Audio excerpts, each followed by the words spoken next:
Once upon a time, deep in an enchanted forest where magic hummed in every leaf and stone, there lived an enchantress and her 3 beloved sons.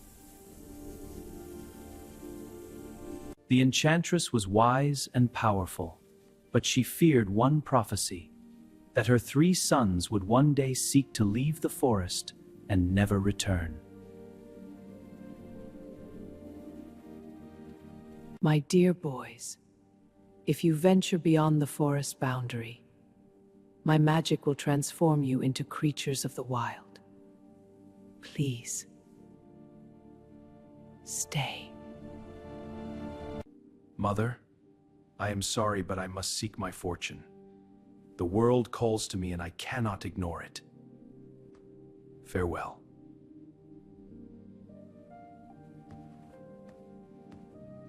The moment the eldest son crossed the forest boundary, the enchantress's magic struck like lightning. In a blinding flash, he was transformed into a magnificent eagle and soared away into the sky, never to return in human form. The eldest son, now the great eagle Elias, could only circle the forest from above, watching helplessly, his heart aching though his wings carried him ever higher. Mother. The second son crossed the boundary at the river's edge and was instantly trained what to do his wife. Only the youngest son, Aldrich, remained. Unlike his brothers who had rushed away, Aldrich paused to think and to plan. He had heard of a princess named Jeska, imprisoned in the castle of the Golden Sun, waiting for a hero brave enough to free her. My dearest Aldrich, you cannot escape your destiny. But take this truth with you. Only the crystal ball hidden in the castle of the Golden Sun can break any enchantment and 3 stages of Midas' journey. By the way, and so Aldrich set out alone on his great quest, stepping beyond the forest boundary with courage in his heart, feeling the morning breeze carrying him forward toward an unknown destiny. I crossed it. Mother's magic, it did not strike me. Perhaps my destiny truly is different from my brother's. I must be worthy of this quest. Before him lay a world he had never seen, rolling meadows, distant mountains capped with clouds, and somewhere far beyond the horizon, the castle of the Golden Sun, where Princess Jeska awaited, published their famous fairy tale collection in 1812, with over 200 stories gathered from German folklore. Aldrich had brought with him only a small satchel of food, a hand-drawn map, and the memory of his mother's words about the crystal ball. He studied his route carefully, knowing the path ahead was filled with dangers. By midday, the cheerful meadow gave way to the shadow pine forest, a dark and twisted place where travelers often lost their way and never emerged again.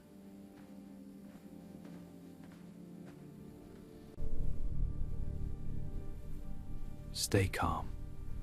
Mother always said, fear is only a shadow. Face it and it disappears.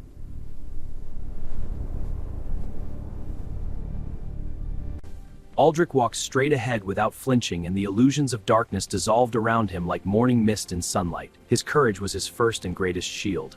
By the way, many ancient cultures believe that speaking one's fears aloud actually begins in the mind before it becomes action. Beyond the dark forest rose the Iron Mountains, ancient, vast, and merciless to those who attempted to cross their treacherous peaks. The mountain trail was slippery with frost, and the wind howled like a living thing trying to push him back. But Aldrich climbed steadily, step by careful step, never looking down.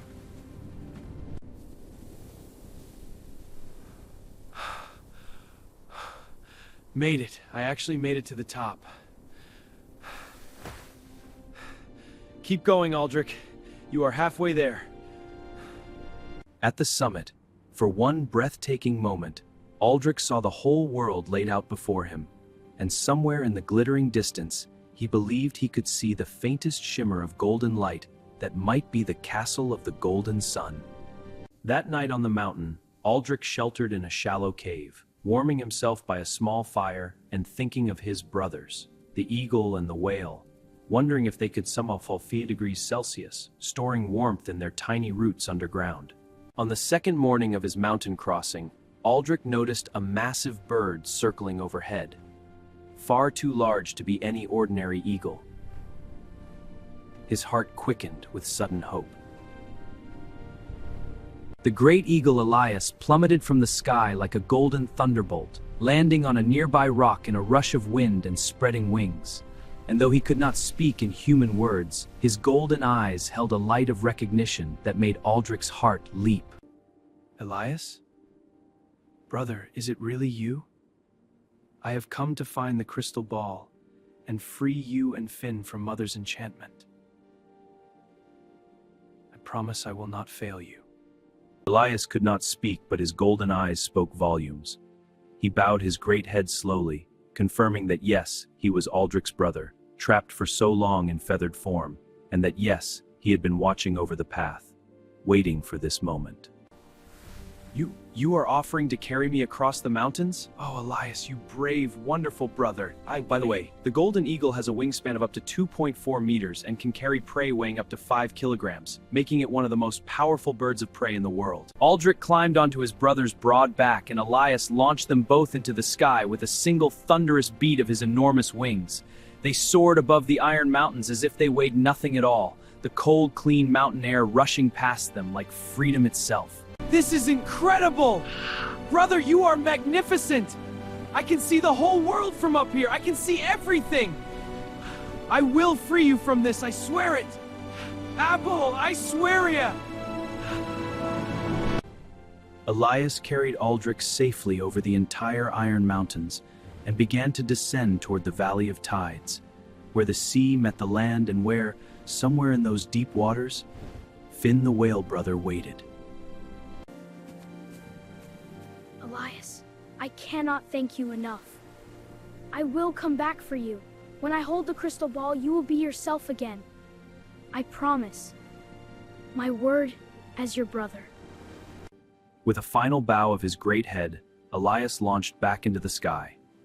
Aldrich watched him go with tears in his eyes and are known to remember individual human faces, suggesting an emotional intelligence that ancient peoples interpreted as wisdom and loyalty. Now Aldrich stood at the edge of the great sea, searching the waves for any sign of Finn, his second brother, the whale, swimming somewhere in those vast, deep waters. From the depths of the sea rose Finn, so large his shadow darkened the water for 50 meters around him, so gentle that even the seabirds landed fearlessly on his back as he surfaced. Finn's great eye found Aldrich on the shore, and a trembling ripple of recognition passed through the enormous whale's body. He had been waiting. He had always been waiting for his youngest brother. Finn! Brother! It is me, Aldrich, the youngest. I am going to the Castle of the Golden Sun for the crystal ball. I will free you both, I promise! Can you help me reach the castle across the sea? Finn carried Aldrich across the wide sea with the grace and power of a living ship, his great tail driving them forward through the waves faster than any boat, the ocean parting before them like a welcome. Yet, they survive on tiny krill just centimeters long. I know you can feel me, Finn. I know you understand. We are going to be all right. All three of us. I will not stop, not for anything, until Mother's curse is lifted and you swim free as yourself again. From the grey mist of the sea, it appeared, the castle of the Golden Sun. Even shrouded in fog, its walls blazed with a golden light that seemed to come from within the stone itself, a beacon of beauty and terrible enchantment. This is where we part, brother. No matter how long it takes, wait for me.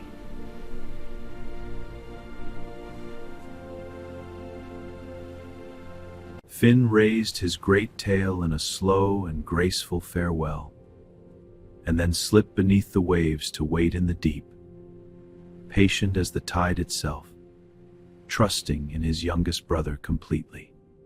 Aldrich faced the Castle of the Golden Sun alone, without sword or shield, armed only with courage, love for his brothers, and the memory of his mother's words about the crystal ball. The height of the castle was too steep while approaching enemies or the sea. The path up the cliff was treacherous, and the wind from the sea tried to tear him loose from the rocks. But with every step upward, the golden light of the castle burned brighter, pulling him forward like a promise. The great iron gate of the Castle of the Golden Sun stood open just enough for one person to slip through, as if it had been waiting, as if it had been known, as if it had known someone would come. Inside the castle walls, an unearthly silence reigned. Nothing moved. Nothing breathed. It was the silence of a place where time itself had been enchanted to a halt. In the arena at the castle's heart, Aldrich found the enchanter Malachar, ancient and terrible, his eyes cold as winter stone, and before him stood the gate that led to the crystal ball and to Princess Jeska. Another foolish young hero. How many have come before you and never left? Beyond that gate is my arena champion, a wild bull of enchanted eye. Defeat it and the crystal ball is yours. Fail and you join the others. I have crossed enchanted forests, climbed frozen mountains, and crossed a sea on the back of my brother the whale. A bull does not frighten me, old man. Oh, by the way, bullfighting imagery appears in fairy tales across Europe and the Middle East as a symbol of untamed primal force that only true inner strength and wisdom can overcome. The wild bull of the Golden Sun Castle exploded from the gate like a living thunderstorm, black as midnight, its eyes blazing like forge fires, its ivory horns catching the gold light of the courtyard walls. Aldrich leapt aside at the very last heartbeat, the bull's massive horns slicing the air so close he felt the wind of it against his cheek. He could not fight it directly. He had to be faster, smarter, bolder. 3 times the bull charged and 3 times Aldrich dodged, each time pulling the beast further from the iron gate, tiring the enchanted creature, wearing down its wild fury with intelligence rather than strength.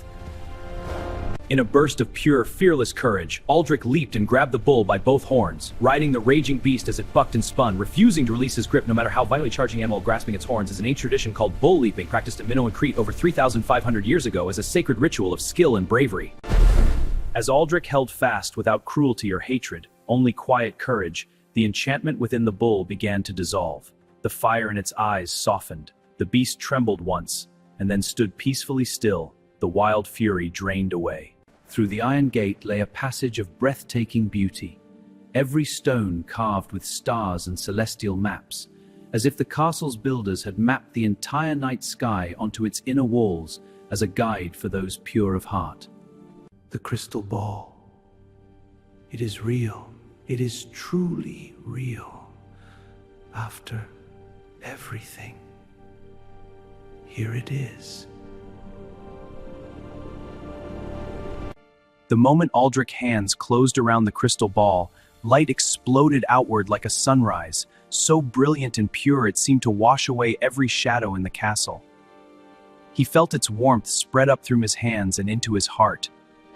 Guided by a feeling deeper than thought, Aldrich climbed the highest tower of the castle, his feet carrying him upward toward where he knew, somehow knew, Princess Jeska was waiting. In the highest chamber of the tower, Princess Jeska sat in enchanted sleep. So still she seemed like a painting of a princess rather than a living girl, preserved by Malachar's spell for how many years none could say. She was exactly as the old stories described, golden-haired Jeska, whose laughter had once filled the castle with warmth before Malachar had silenced it. All that brightness, frozen, waiting. You dare touch the crystal ball! Give it to me, boy! You have no idea of its power! You will only destroy yourself!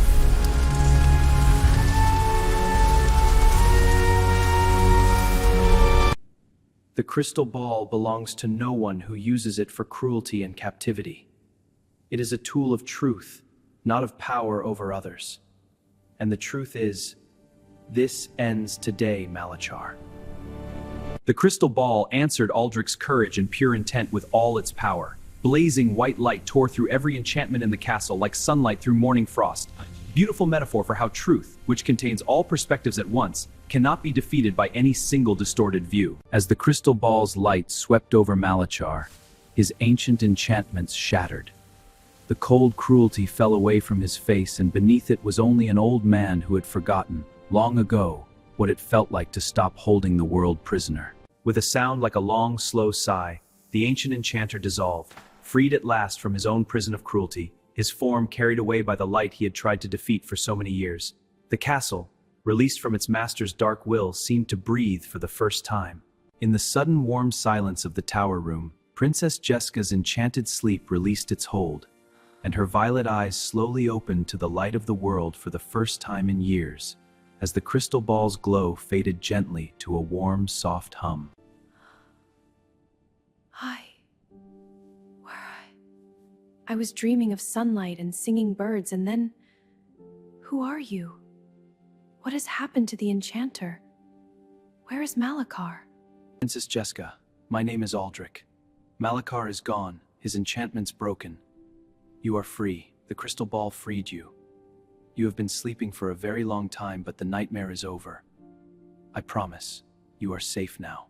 As Malachar's enchantment died completely, every cage in the castle, every bar, every lock, every frozen moment dissolved and released, and the fresh sea wind swept Sistolight triggers serotonin production in the brain, the chemical that produces feelings of happiness and well-being. The castle of the Golden Sun, freed from Malachar's darkness, became what its name had always promised. As the mist cleared, it blazed with such brilliant warmth that it could be seen from the mainland across the sea, a beacon of golden light and renewed life.